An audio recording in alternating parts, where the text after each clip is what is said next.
নমস্কার, বড়দের প্রণাম, ছোটদের ভালোবাসা জানি আজকে নতুন একটা ব্লগ শেয়ার করছি। আর তোমাদের সবাইকে স্বাগত সুজাতার সংসারে। আশা করি তোমরা অনেক অনেক ভালো আছো, আমিও ভালো আছি। রোজগার মতো আজকেও একটা ডেলি ব্লগ নিয়ে চলে এসেছি। এটা নীল পুজোর দিন আমি কিভাবে নীল ষষ্ঠী পালন করলাম সেটাই তোমাদেরকে শেয়ার করছি। দেখো, আমরা যেহেতু হিন্দু, তো হিন্দুদের অনেক ধরনের নিয়মকানুন আছে, অনেক অনেক ষষ্ঠী আছে। যেহেতু আমরা বাঙাল, আমরা অত ষষ্ঠী পালন করি না, তো শুধু নীল ষষ্ঠীটাই পালন করি সন্তানের মঙ্গলের জন্য। তবে প্রত্যেকটা ষষ্ঠী হচ্ছে সন্তানের মঙ্গলের জন্য। অনেকে করে থাকে যে মাসে 2টো করে ষষ্ঠী পড়ে, সব ষষ্ঠী পালন করে, কিন্তু শুধু আমি নীল ষষ্ঠীটাই করি, অন্য কোনো ষষ্ঠী করি না। অনেকে করে, আমার দিদি যেমন মাসে 2টো ষষ্ঠী করে, 2টো পঞ্চমী করে, এরকম অনেক কিছু করে, কিন্তু আমার শ্বশুরবাড়িতে সেমন কিচ্ছুই নেই। যাই হোক, তারপরে দেখো আমি খুব সকালে উঠেই ঠাকুরকে ফল দিয়ে পুজো করে নিয়েছি। তারপরে শিব ঠাকুরকে করব 12টার পরে, তাই আবার স্নান টান করে তো নতুন বস্ত্র পরে শিব ঠাকুরকে ঘি মধু তেল দিয়ে ভালো করে স্নান করাচ্ছি। এটাকে ঘরেরটাকে আমি এভাবেই করি, কিন্তু যেখানে জল ঢালতে যাই সেখানে অত কিছু করি না, শুধু দুধ গঙ্গা নিয়ে যাই, 5 রকমের ফল যা যা লাগে ওটা নিয়ে পুজো করি। আর ঘরেরটাকে আমি ওই স্নান টান করিয়ে নতুন করে ভালোভাবে, তারপরে দেখো এদিকে ঘি মধু, তারপরে গঙ্গার জল দিয়ে ভালো করে স্নান করিয়ে নিচ্ছি। আর তো ডাবের জল মাস্ট লাগেই নীল ষষ্ঠীতে। ডাবও এনেছিলাম আগের দিন, তো সেটা ভালো করে মাখিয়ে নিচ্ছি ঠাকুরকে। দেখো, এবার ডাবের জল দিয়ে ভালো করে ধুয়ে দিচ্ছি। ধুয়ে দিয়ে তারপরে নতুন করে প্রতি বছরই আমি শিবরাত্রি নীল পুজোতে এই থালাটার মধ্যে ঠাকুরকে সাজিয়ে পুজো করি। তো দেখো, পিতলের থালাটার মধ্যে রেখে তারপরে পাথরের থালাটা রেখেছি, তাহলে ফল 3 রকমের ফল দেব। এবার দেখো জল ঢালছি।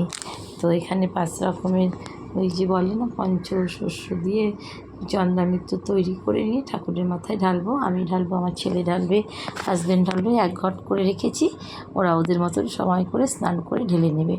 তো আর নীল ষষ্ঠীতে সবাই নিরামিষ খায়, বলো, চৈত্র মাসে 3 দিন নিরামিষ খায়, আমরা খেয়ে এসেছি। কিন্তু যারা নীল পুজো করে, যাদের বাড়িতে পাঠ পুজো হয়, তাদের তো অনেক নিয়মকানুন, ওরা হয়তো 15 দিন ধরে নিরামিষ খায়। যাই হোক, তো তারপরে দেখো আকন্দ ফুলের মালা দিয়ে ঠাকুরটাকে সাজিয়ে নিচ্ছি। তারপরে আকন্দর কাঁটা দিয়েছি, ধুত্রর কাঁটা লাগে মাস্ট। ধুত্র ফুল পাইনি জানো তো, একটা পেয়েছি, দিদি দিয়েছে।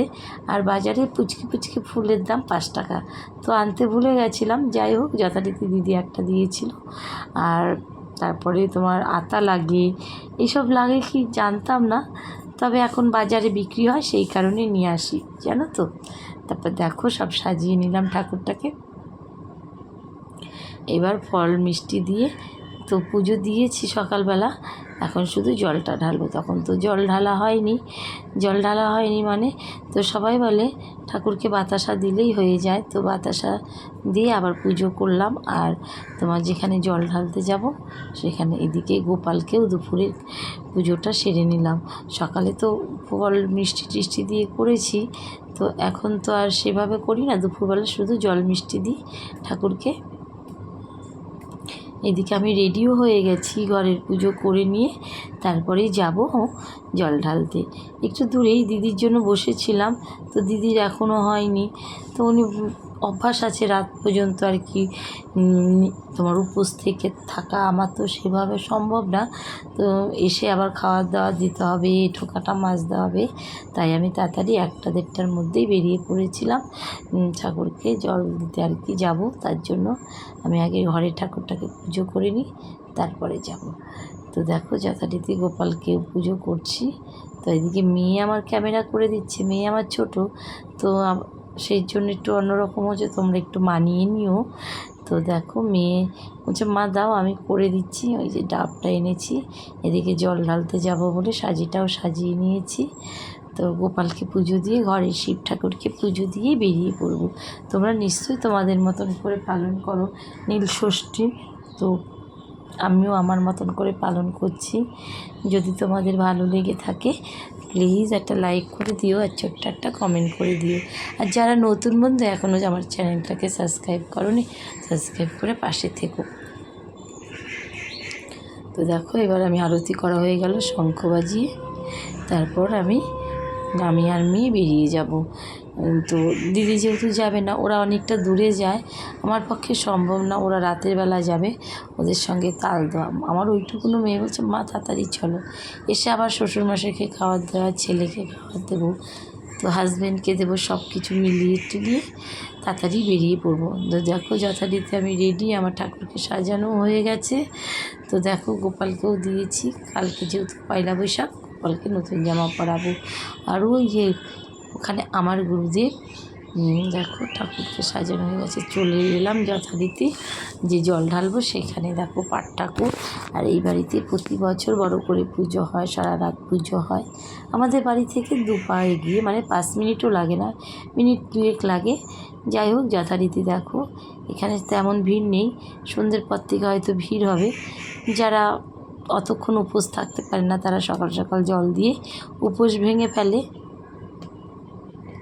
তাই দেখো চলে এসেছি এখন এই পাট ঠাকুরকে পুজো করে নিয়ে, তারপরে এদিকে আমি জল ঢালছি, মেয়ে আমার ক্যামেরা করছে, ও তো এত পারে না, বাচ্চা মানুষ, হাত ব্যথা হয়ে যায় তো বলো। তো আমি বলছি বাবু কর একটু, তো করে দিচ্ছিল। এই দেখো আমি এবার শিবকে একটা আকন্দ ফুলের মালা দিলাম, তারপরে বেল, 5 রকমের ফল, ধুতরা ফুল, যা যা লাগে তোমরা তো জানোই, সেগুলো আমি ঠাকুরের মাথায় অর্পণ করছি। তো করে নিয়ে তা ঘরের ভেতরে আরও যে শিব আছে সেখানেও যাব। তো আমার দিদিও ঘরের মধ্যেই করেছে, দিদিও বাইরে যায়নি আর কি, ওরা যেখানে থাকে। আর তার নিচে না ছোট্ট একটা শিব আছে, শিবের মাথায় এই যে জল ঢালছি, ওই জলগুলো পড়ছে, দুধ গঙ্গাগুলো জানো তো। তারপরে মোমবাতি ধূপকাঠি ধরাবো। তো আর যা ফল পড়ছে সব জমছে, ওই যে ওই গামলাটায় রেখেছে। এখনও ভিড় হয়নি, 4-5 জন ছিল, তো 4-5 জনের ভেতরে ওরা আরও ঠাকুর আছে, সেখানে ঠাকুরকে পুজো করছে, তারপরে বাড়িতে যাবে। তো আমিও তাই, আমি কখনো আসিনি, এই প্রথম। তবে বাড়ির থেকে একদম কাছে, এখন থেকে ভাবছি প্রতি বছরই এখানে আসবো জানো তো। আর সবাই সবার মঙ্গল কামনার জন্য, সন্তানদের মঙ্গলের জন্য নীলষষ্ঠী করে। তারপরে দেখো আরও ঘরের ভেতরে যে ঠাকুরটা, ওখানে যাচ্ছি। দেখো ওখানে হচ্ছে সবাই পুজো করছে যার যার মতন করে, রাতে হচ্ছে হরগৌরী পুজো হবে জানো তো। তো ঠাকুরটাও নিয়ে এসছে, ঠাকুর দালানটা নতুন করেছে।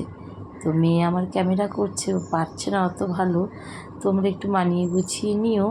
তো আমার ঘরোয়াভাবে নীলষষ্ঠী পুজো, অনেকে অনেক ধরনের। তো আবার একজন বলছিল ওরা পুজো করে লুচি তরকারি এটা ওটা খায়, আমরা আবার লুচি তরকারি খাই না, সাবু খাই, সাবু, তারপর ফল মিষ্টি। কিন্তু এগুলো তো আমি খেতে পারি না, যেহেতু আমি মিষ্টি কোনো কিছুই খাই না। তো আমি শুধু শশা খাবো, হয়তো সাবু একটু কলা দিয়ে মেখে খাবো, তো সেটাই করব রাতের বেলা। কিন্তু আমি মিষ্টি জাতীয় জিনিস খেলে উপোস করে আর ভীষণ শরীর খারাপ হয়, সেই কারণে দেখো একদিকে শিব একদিকে পার্বতী, এটাকে রাতে পুজো হবে, তার জন্য ঠাকুর এনেও ফেলেছে। তো দেখো ঠাকুরটা কত সুন্দর। আর যাদের আশেপাশে হয় পুজো তোমরা তো সকলেই জানো, নতুন করে বলার কিছুই নেই। তো আবারও বলছি সকল মায়েদের সন্তানদের শুভ নীলষষ্ঠীর অনেক অনেক শুভেচ্ছা ভালোবাসা রইল সকল সন্তানদের জন্য, সন্তানদের মঙ্গলের জন্যই করে। ও আর রাতের বেলা সন্ধ্যের সময় আমি যখন সন্ধে দেব, আমার ঘরে তো শিব আছে, শিব ঠাকুরের সামনে নীলের প্রদীপ জ্বালাবো। তো অনেকে জ্বালায় সন্ধে করেই আসে, আমি কিন্তু এখানে দিনের বেলা জ্বালাবো না, আমার ঘরে যে ঠাকুরটা আছে তো ওর সামনেই জ্বালাবো।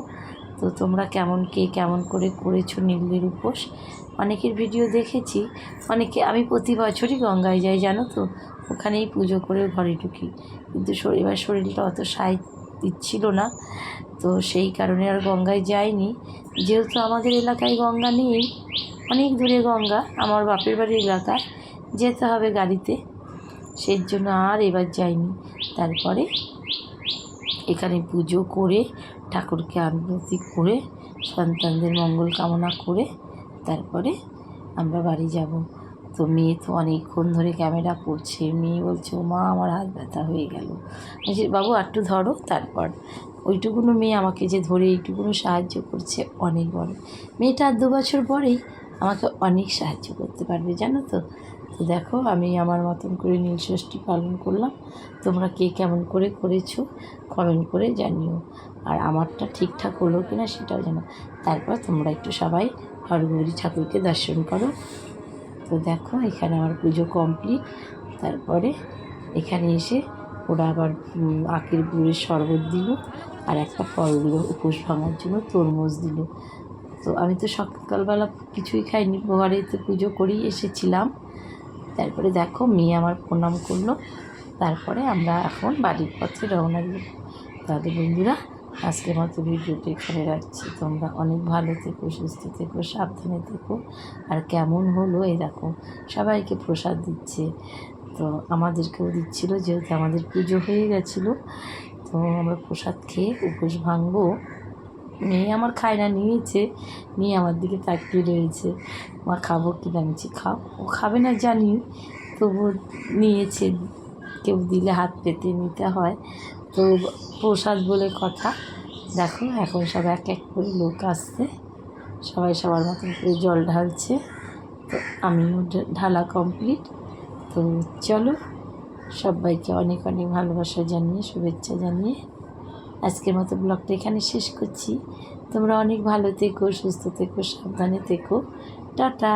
তো আমি কেমন করে নীলষষ্ঠী পালন করলাম সেটাই তোমাদের সাথে শেয়ার করি। তোমরা অনেক ভালো থেকো, সুস্থ থেকো, টাটা।